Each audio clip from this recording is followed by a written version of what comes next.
Good morning, everybody. Matt Modi here to give you my favorite NFL player props for today's NFL betting slate. We have two divisional round games, Chiefs versus Bills, Bucks versus Lions. I have my two favorite player props for today's slate. I'm just going to have one pick for each game for today. Before I can give you today, I got to do a recap from yesterday, which unfortunately was not one of our days. I gave out 4 picks. I got one of those 4 to cash. Admittedly, some tough beats there. I had Gus Edwards anytime touchdown. Lamar Jackson took 2 rushing touchdowns, and he barely scored on the ground all year. But a little bit frustrating. And then in the 49ers game, I had Deebo Samuel anytime touchdown. He got hurt at the beginning of the game. And I pumped up Christian McCaffrey's rushing prop to 100 yards. He finished with 98. So some tough beats there, but still goes down in the record books as a 1 for 4 day. 1 and 3, 1 pick right, 3 picks wrong, down 2 units yesterday. That brings our total season results. We are up about 19 units of profit overall with an ROI of just below 10%. So still pretty good overall. I would love to finish the season to get above this 20 unit number, hopefully above 25 units. Hopefully that starts today. If you're not already, I would appreciate it if you could subscribe. And let's get into it. So the first game that we're going to talk about is the first game on the slate, Bucks versus Lions. And I'm taking Jahmyr Gibbs, anytime touchdown, plus 115 odds at ESPN Bet. I don't understand these odds. I don't understand what ESPN Bet is doing, but getting plus 115 odds for this is crazy. Not only just from a regular handicapping perspective with how much Gibbs has been scoring recently, which we'll get into, but just from an odds perspective, comparing ESPN Bet to the rest of the sports books. And I want to touch on that last part for just a second here. So just compare the plus 115 to every other book that is pricing in the anytime touchdown market. FanDuel prices it Jahmyr Gibbs anytime touchdown at minus 125. DraftKings prices it at minus 130. The only book that's kind of close is Caesars, and they price it at plus 100. So that odds discrepancy isn't crazy compared to Caesars, but every other book, it's insane that we're getting plus 115 odds for Jahmyr Gibbs to score. He was the most likely outcome for a player to score last week, and he scored, and it was for minus money. And now we're getting plus 115 against a Bucks defense that is very good against the ground, but you can throw on them. So it's not going to be a huge David Montgomery game. It's going to be a Jahmyr Gibbs game. As a side note and an honorable mention, I like his receiving yards. You can get it 25 plus for plus money at FanDuel. I like that play a lot. I locked that in personally. So if you do want that, it's a good play. But let's just talk about what Gibbs has done in terms of scoring recently. So he didn't score a touchdown in the Lions' first 4 games. Since then, he has scored a touchdown in 9 of 12 games, and he scored a touchdown in 5 of his last 6 as well. That includes last week, the Lions' first playoff game. Obviously, he scored.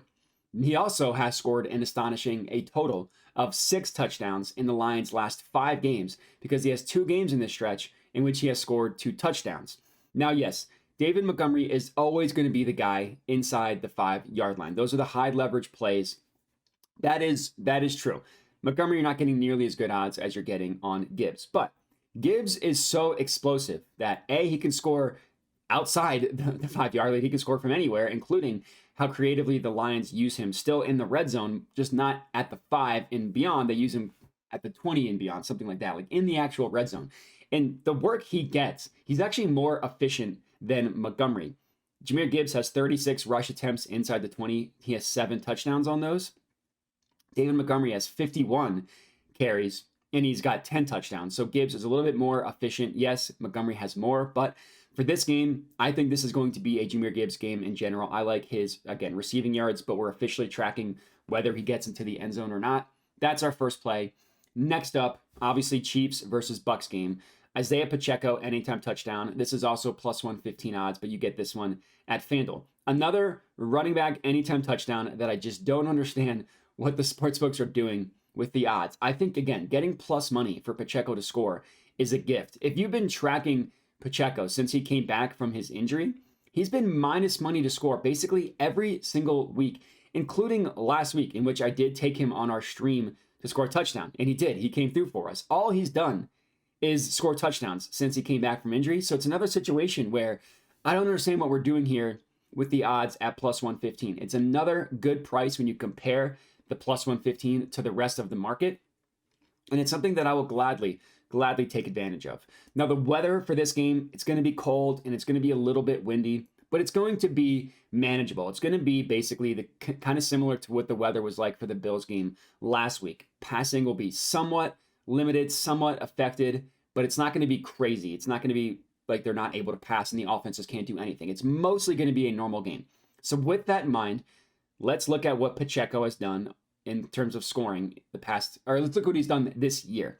So he scored a touchdown in 9 of 15 games that he's played, but kind of similar to Jahmyr Gibbs, he's been coming on a lot recently. He's got a touchdown in 4 straight games, even as gross as the Chiefs' offense has been. And there's been stretches in this 4-game stretch where their offense has just been disgusting to watch. Pacheco has been consistently good, and he's their most reliable weapon. Even Kelsey has been disappointing this year at the tight end position. And I also like the fact that there's no competition for running back work with Pacheco, especially red zone work as well. McKinnon is still out for this game, and Clyde Edwards-Helaire, he's terrible. The Chiefs absolutely do not want to use him. It's Pacheco's backfield. He leads the team with 42 red zone carries. The next closest running back had 7 red zone carries. Inside the 5-yard line, which I just mentioned, those are the high leverage, the most important carries for touchdowns. He has 9 carries inside the 5 for 5 touchdowns. The next closest running back has 2 carries. So I absolutely love for Pacheco to get into the end zone in this one. I think getting plus 115 odds, getting plus money for both of these guys, I think is amazing. And that's how I got just the 2 plays for you, as these were the 2 I was most confident in, and I didn't want to force anything else. Let's hope we can have a 2-0 day, get us back over 20 units, back in our winning ways. If you're not already, again, I would appreciate it if you could subscribe to my YouTube channel. Make sure to comment on this one. Let me know if you're tailing, if you're riding. If you have plays that you like that I didn't mention, comment that as well. And then, of course, a like. And that's what we got. Enjoy the games today, and have a good one.